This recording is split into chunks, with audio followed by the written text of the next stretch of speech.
నేటి నుంచి పార్లమెంటు వర్షాకాల సమావేశాలు ప్రారంభం కాబోతున్నాయి. ఈ నేపథ్యంలో కేంద్రం ఈ రోజు అఖిలపక్ష సమావేశం నిర్వహించింది. పార్లమెంటరీ వ్యవహారాల మంత్రి కిరణ్ రిజిజు ఉభయ సభల్లోని నేతలతో సమావేశమయ్యారు. ఈ భేటీకి కేంద్ర మంత్రి రాజ్యసభ పక్ష నేత జేపీ నడ్డా అధ్యక్షత వహించారు. పహల్గామ్ ఉగ్రదాడి, బీహార్లో ఓటర్ల జాబితా సవరణ, ట్రంప్ కాల్పుల విరమణ వాదనలు వంటి అంశాలను ప్రతిపక్షాలు లేవనెత్తాయి. పార్లమెంటు నియమాలు, సంప్రదాయాలకు అనుగుణంగా సమావేశాల్లో అన్ని అంశాలను చర్చించేందుకు ప్రభుత్వం సిద్ధంగా ఉందని కేంద్ర మంత్రి తెలిపారు.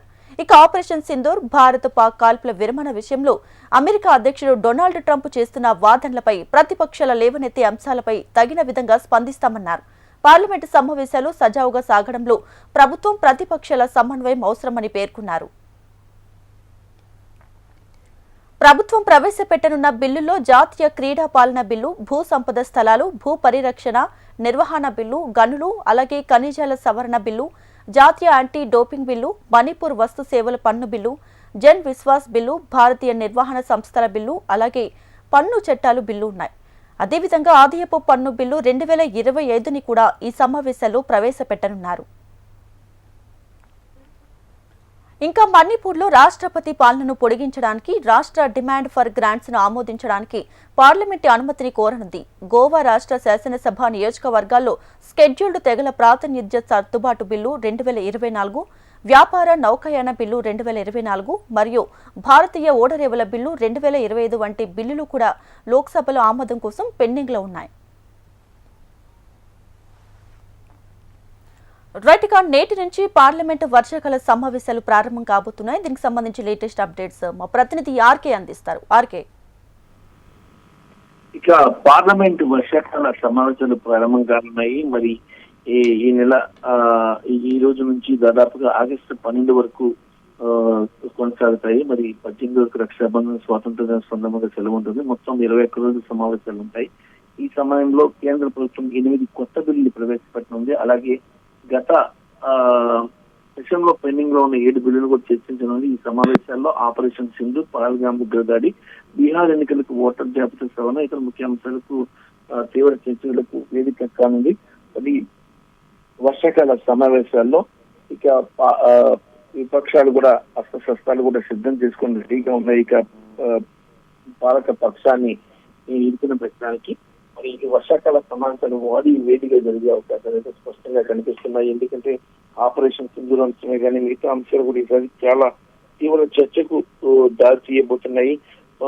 ప్రధాన ప్రతిపక్ష పార్టీలన్నీ కూడా ఈ అంశానికి సంబంధించి పాలక పక్షాన్ని నిలదీయబోతున్నాయి. ముఖ్యంగా ఈసారి బీహార్ ఓటర్ల జాబితా సవరణ తాలూకా పూల్ స్కామ్, భారత్ మధ్య కాల్పుల విరమణ ఒప్పందానికి తానే మధ్యవర్తిత్వం వహించాడని అమెరికా అధ్యక్షుడు డొనాల్డ్ ట్రంప్ చేసిన వ్యాఖ్యల గురించి వంటి అంశాల్లో ఇప్పటికే అఖిలపక్ష సమావేశంలో ఎంపీలు లేవనెత్తారు. మరి ఇండియా కూటమి లోక్సభ ఎన్నికలకు మాత్రమేనని, ఆప్ సొంతంగా అసెంబ్లీ ఎన్నికలు పోటీ చేసిన కూడా స్పష్టం చేశారు. మరి అయితే పహల్గామ్ ఉగ్రదాడి, బీహార్ లోని ఎస్ఐఆర్, భారత్ పాక్ మధ్య కుదిరిన కాల్పుల ఒప్పందంపై ట్రంప్ వ్యాఖ్యలు తదితర అంశాలను ఆల్రెడీ కాంగ్రెస్ పార్టీ అఖిల పక్షంలో లేవనెత్తింది. ఈ అంశాలపై ఈ రోజు నుంచి జరిగే పార్లమెంట్ సమావేశాల్లో ఉభయ సభలను కూడా అప్పటికించే అవకాశాలు స్పష్టంగా కనిపిస్తున్నాయి.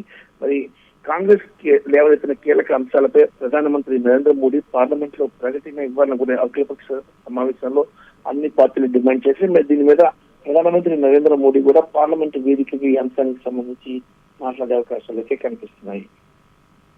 Right Ramakrishna, thank you.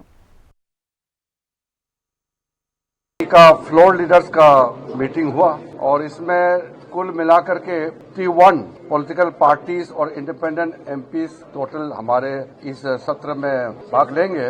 Total 51 group से 54 मेंबर्स आज पार्टिसिपेट किए और 40 लोगों ने अपना पार्टी का तरफ से मत रखा है. बहुत ही सकारात्मक रहा है. सारे पॉलिटिकल लीडर्स ने अपने अपने पार्टीज के पोजीशन बताया और उनके मुद्दे जो इस सत्र में लाने का है उनको भी सामने में रखा है. सरकार की ओर से हम लोग ने सारा पॉइंट्स नोट किए हैं और हमने ये रिक्वेस्ट किया है कि सदन अच्छा से चले, इसके लिए पक्ष और विपक्ष मिल करके हमको काम करना होगा, आपस में कोऑर्डिनेशन अच्छी तरह से रखना होगा। हम पॉलिटिकल पार्टीज अलग अलग विचारधारा का हो सकता है, मगर पार्लियामेंट का सदन अच्छी तरह से चले ये सबका जिम्मेदारी है। अपोजिशन का भी जिम्मेदारी है और सरकार का भी जिम्मेदारी है। और जो छोटे छोटे पॉलिटिकल पार्टीज के लोग हैं, विशेष करके जिस पार्टी के 1 या 2 सदस्य होते हैं, उनको बोलने का कम समय मिलता है, क्योंकि संख्या का हिसाब से पार्लियामेंट का सिस्टम चलता है। लेकिन हम लोगों ने इसको अपने संज्ञान में लिया है और छोटे पार्टियों को 1-2 एमपीज वाले पार्टीज को हम पर्याप्त समय कैसे दें, इस पे भी हमने सहमति जताई है। हम स्पीकर साहब और हाउस के चेयरमैन साहब के सामने में रखेंगे, फिर बिजनेस एडवाइजरी कमेटी में ये मुद्दे को भी रखेंगे। कई अहम मुद्दे हैं जिस पे सब पार्टी ने अपना विचार रखा है कि सदन में चर्चा होना चाहिए। तो हम तो खुले दिल से चर्चा के लिए तैयार है। नियम के तहत और परंपरा के तहत हम चलते हैं। हम नियम और परंपरा को बहुत अहमियत देते हैं।